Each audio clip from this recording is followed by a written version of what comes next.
شام کے 5 بجے ہیں۔ السلام علیکم، یہ ریڈیو پاکستان ہے۔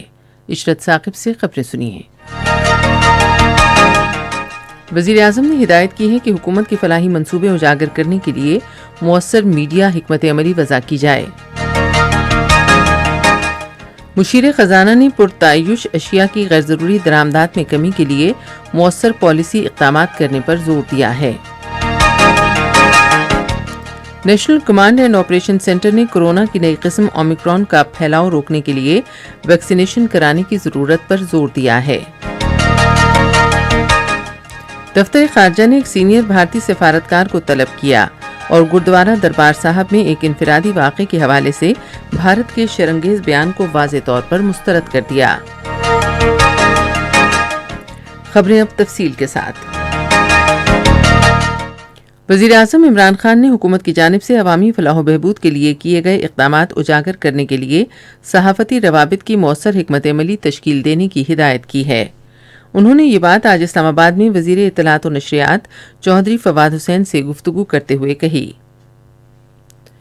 وزیر اعظم عمران خان نے متعلقہ حکام کو احساس راشن پروگرام کے اندراج کا عمل تیز کرنے کی ہدایت کی ہے تاکہ اس سے زیادہ غریب گھرانے مستفید ہوں۔ احساس راشن پروگرام پر اسلام آباد میں ایک اجلاس کی صدارت کرتے ہوئے انہوں نے ضلعی حکومت کے عہدیداروں کو شامل کرنے پر بھی زور دیا تاکہ کریانہ سٹورز اور ممکنہ طور پر فائدہ اٹھانے والوں میں پروگرام سے متعلق آگاہی پیدا کی جا سکے۔ وزیر اعظم نے کہا کہ حکومت غریب ترین طبقے کو اشیاء ضروریہ رعایتی نرخوں پر فراہم کر رہی ہے۔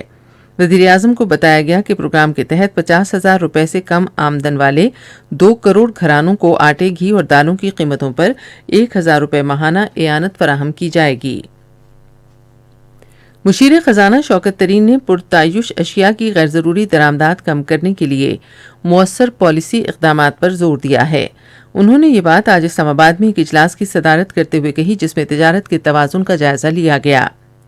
اجلاس میں گزشتہ 5 ماہ کے درآمدی بل کا بھی جائزہ لیا گیا۔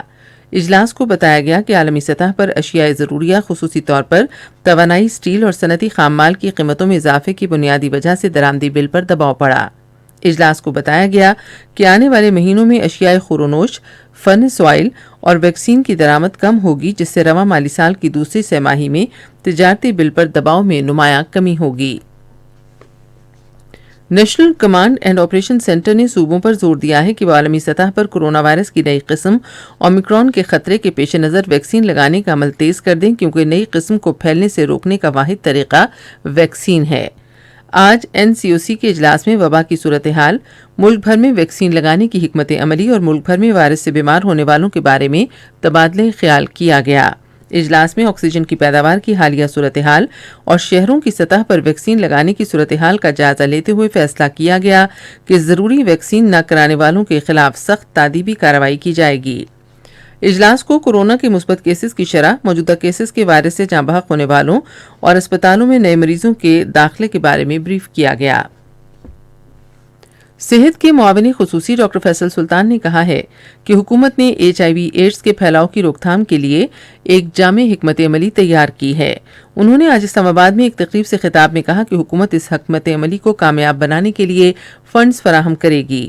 معاون خصوصی نے کہا کہ ایسی سرنجز متعارف کرائی گئی ہیں جو خود بخود ضائع ہو جاتی ہیں اور اس سے HIV اور ہیپاٹائٹس کے پھیلاؤ پر نظر رکھنے میں خاصی مدد ملے گی۔ دفتر خارجہ نے سینئر بھارتی سفارتکار کو طلب کر کے گردوارہ دربار صاحب میں ایک انفرادی واقعے کے حوالے سے بھارت کے شرنگیز بیان کو واضح طور پر مسترد کر دیا۔ دفتر خارجہ کے ترجمان کے مطابق سفارتکار کو بتایا گیا کہ اس معاملے کو فوری حل کر کے وضاحت کر دی گئی ہے کہ پاکستان اقلیتوں کے حقوق اور مذہبی مقامات کو انتہائی تقدس دیتا ہے اور ہر اقلیتی برادری کے مقامات کو تحفظ حاصل ہے۔ دفتر خارجہ نے بھارتی حکومت پر زور دیا کہ وہ اپنے ہاں ریاستی سرپرستی میں اقلیتوں کے خلاف مسلسل کارروائیوں کی تحقیقات کرے۔ اقلیتوں کے خلاف مظالم کے بعد بھارت کو دوسرے ملکوں میں اقلیتوں کے معاملات پر تشویش کا کوئی حق نہیں ہے۔ ایران نے کہا ہے کہ اگر مغرب جذبہ خیر سگالی کا مظاہرہ کرے تو ایٹمی معاہدہ ہو سکتا ہے۔ ایران کے وزیر خارجہ حسین امیر عبدالاحیان نے ایک ٹویٹ میں کہا کہ بات چیت آسٹریا کے دارالحکومت ویانا میں سنجیدگی سے جاری ہے اور پابندیوں کا خاتمہ بنیادی ترجیح ہے۔ بات چیت کا مقصد ایران اور برطانیہ، چین، فرانس، جرمنی، روس اور امریکہ سمیت متعدد عالمی طاقتوں کے درمیان 2015 کے ایٹمی معاہدے کی بحالی ہے۔ اس کے ساتھ ہی خبریں ختم ہوئیں. مزید خبروں اور تجزیوں کے لیے ہماری ویب سائٹ ہے radio.gov.pk اور آپ فیس بک کے link radio Pakistan news official پر براہ راست ویڈیو سٹریمنگ بھی ملاحظہ